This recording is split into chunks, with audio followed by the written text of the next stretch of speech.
रात में कश्यप को एक अनजान कॉल आया और एक सख्त लहजे में आवाज आई, जो बीत गया उसे कुरे दो मत, वरना तुम्हारा चलना और भी मुश्किल हो जाएगा। फोन कट गया। कश्यप मुस्कुराया। जिसने चलना मुश्किल किया वही अब डर दिखा रहा है।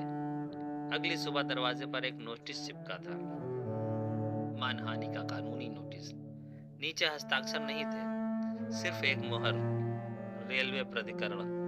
कश्यप ने नोटिस पढ़ा और सिर उठाया और बुदबुदाया, पापा, अब मैं रुका तो आप सच में मर जाएंगे। उसने बैसाखी उठाई। यह बैसाखी अब सहारा नहीं थी, बल्कि यह हथियार था। कानूनी नोटिस कश्यप की मेज पर पड़ा था। सफेद कागज, काली स्याही, लेकिन उसमें लिखा डर लाल रंग से भी गहरा था।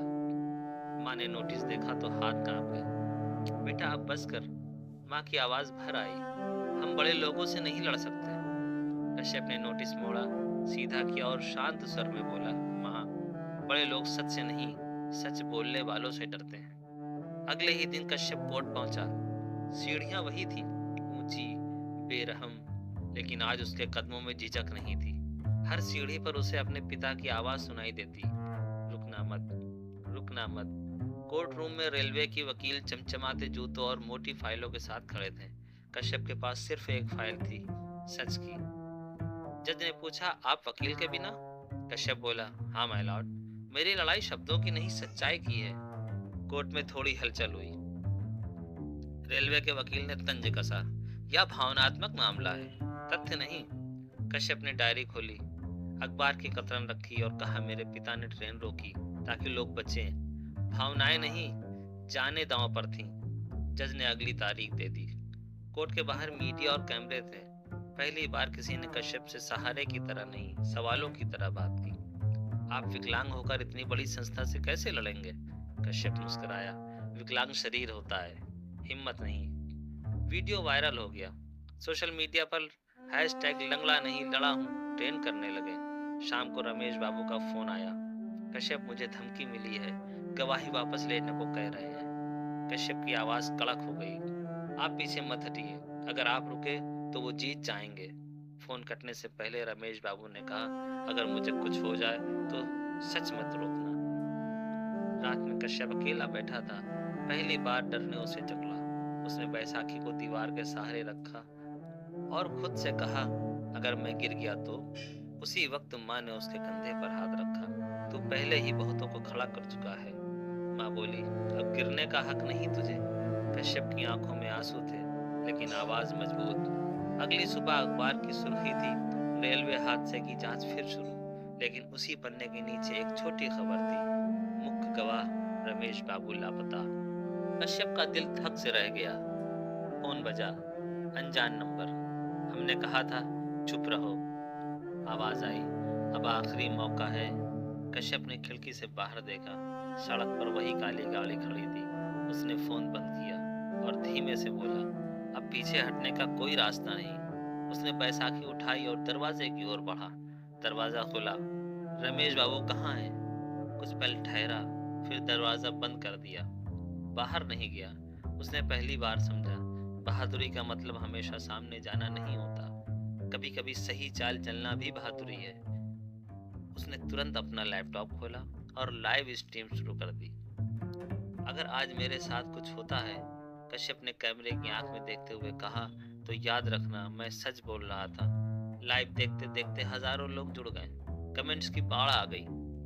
लाइव के बीच ही एक मैसेज आया, अननोन एंड यूजर 47, रमेश बाबू जिंदा हैं, पुराने रेलवे गोदाम नंबर 3 में, आज रात। कश्यप का दिल तेजी से धड़कने लगा। उसने स्क्रीन पर मुस्कान बनाए रखी, लेकिन अंदर तूफान था। लाइव बंद करके वह माँ के पास गया। माँ, अगर आज मैं देर से लौटूं? माँ ने उसकी बात काट दी। मैं जानती थी यह दिन आएगा। माँ ने एक पुराना कागज दिया, पिता की लिखावट में, अगर कश्यप सच के रास्ते पर चले तो उसे रोकना मत। डर से बड़ा कोई दुश्मन नहीं। कश्यप की आंखें भर आईं। गोदाम में रात के 11 बजे बारिश फिर शुरू हो गई। गोदाम नंबर 3 सुनसान था। दरवाजा आधा खुला। कश्यप बैसाखी के सहारे अंदर गया। अंधेरे में किसी ने कराह कर कहा, कश्यप। वह रमेश बाबू थे, बंधे हुए, घायल लेकिन जिंदा। रमेश बाबू बोले, उन्होंने मुझसे झूठ बुलवाना चाहा, पर मैंने मना कर दिया। कश्यप ने रस्सियां खोली, तभी पीछे से ताली की आवाज आई। बहुत इमोशनल सीन है, पर यहीं खत्म हो जाना चाहिए। रोशनी हुई। सामने रेलवे का वही बड़ा अधिकारी खड़ा था, जिसके दस्तखत हादसे की फाइल पर थे। अधिकारी बोला, तुम्हें नौकरी चाहिए थी, पर तुम हीरो बन रहे हो। कश्यप सीधा खड़ा हुआ और बोला, क्योंकि मेरे पिता हीरो थे और मैं उन्हीं हीरो का बेटा हूँ। अधिकारी हंसा, तुम क्या कर लोगे? कश्यप ने मोबाइल उठाया, जो आप नहीं चाहते थे, रिकॉर्डिंग। अधिकारी का चेहरा उतर गया। अचानक बाहर सायरन की आवाज आई। पुलिस? या यह भी एक चाल थी? कश्यप ने रमेश बाबू की ओर देखा। अब पीछे हटना नहीं है। दरवाजा जोर से खुला। सायरन की आवाज और तेज होती गई। गोदाम की दीवारें जैसे कांप रही थी। अधिकारी ने खिड़की से झांका, फिर पलटकर कश्यप को घूरा। लगता है तुम्हें ज्यादा भरोसा है, पर भरोसा अक्सर टूटता है। कश्यप शांत था। उसका हाथ अब भी मोबाइल पर रिकॉर्डिंग मोड में था। भरोसा मैंने सिस्टम पर नहीं, सच पर किया है। अधिकारी ने इशारा किया। पीछे से दो लोग आगे बढ़े। रमेश बाबू सहम गए। उसी पल गोदाम का दरवाजा जोर से खुला।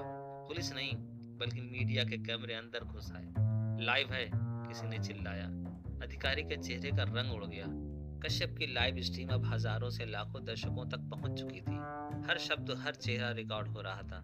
कश्यप ने ऊंची आवाज में कहा, यही है वो लोग जिन्होंने हादसे को छुपाया, यही वो फाइलें हैं। उसने सबूत कैमरे के सामने रख दिए। डायरी, रिकॉर्डिंग, रमेश बाबू की गवाही। रमेश बाबू ने कांपती आवाज में कहा, मैं गवाह हूँ, यह हादसा नहीं, साजिश थी। तभी पुलिस भी पहुंच गई। इस बार सच में हथकड़ियां खनकी। अधिकारी पीछे हटा, लेकिन देर हो चुकी थी। उसे ले जाते हुए वह कश्यप की ओर देखकर बोला, तुम चल नहीं सकते। फिर भी दौड़ गए। कश्यप ने जवाब दिया, चलना पैरों से नहीं, इरादों से होता है। कुछ दिनों बाद कोर्ट में फैसला सुनाया गया। जांच दोबारा खुलेगी। जांच दोबारा खुलेगी। दोषियों पर कार्रवाई होगी। अखबारों में कश्यप की तस्वीर थी, बैसाखी के साथ, सिर ऊंचा। लेकिन कश्यप जानता था यह अंत नहीं है। घर लौटकर उसने ब्लॉग पर आखिरी लाइन लिखी, मैं विकलांग हूँ, कमजोर नहीं, और अगर मैं खड़ा हो सकता हूँ तो आप भी। माँ ने उसे गले लगाया। कश्यप खिड़की के पास खड़ा था। सड़क पर लोग चल रहे थे, कुछ तेज, कुछ धीमे। वह मुस्कुराया, क्योंकि आज उसने समझ लिया था, खड़े होने का मतलब चलना नहीं, झुकने से इनकार करना है।